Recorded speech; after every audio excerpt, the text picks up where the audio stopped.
আল্লাহ রাব্বুল আলামিন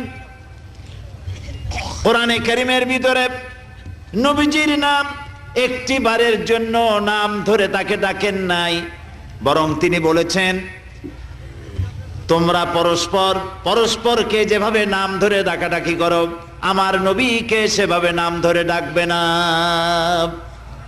আল্লাহ নিষেধ করেছেন আমার নবীর নাম ধরে ডাকবে না। সুবহানাল্লাহি ওয়া বিহামদিহি।